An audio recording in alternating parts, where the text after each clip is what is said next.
scarcity, like we're gonna run out of it, and like we got a budget to keep it and having a savings account. But that's for another day when I talk about money for real, like really get into that thing. And then on top of that, you cannot aesthetic your way through these.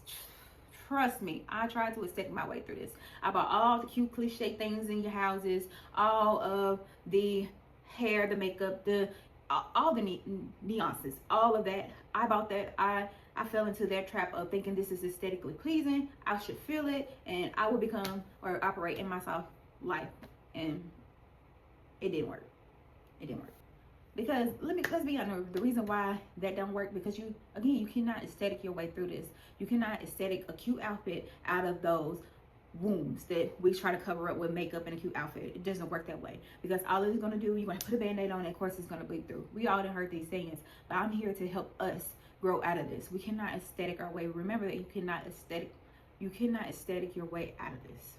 Let's not forget, if we're still thinking about the old version of ourselves, then we're going to show up as that version of ourselves.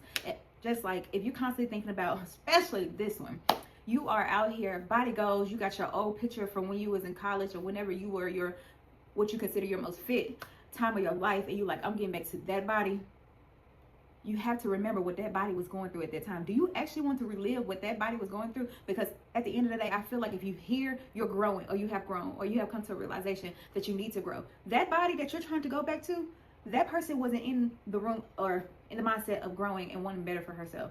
Yes, the body is T, but baby, it's time to embody the new body of yours, and however that looks, and fall in love with that. Because if you keep reminiscing on the old version of yourself, you're going to continue to show up as your old version of yourself. Because what else do you have in your mind, and that's giving off energy to the world and telling God like, okay, this is the version I want to be. Here we go. I'm embodying the old version, so keep sending me old crap. All right?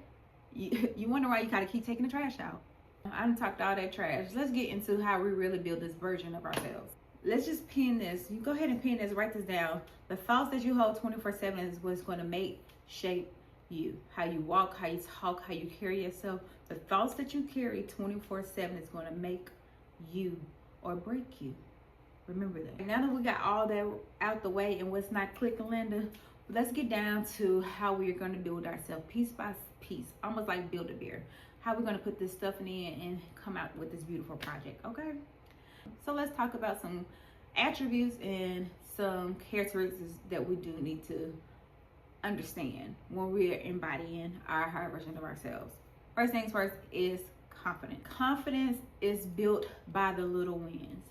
It's not built by feeling good just that one day. Remember that. The little wins. Congratulate yourself on the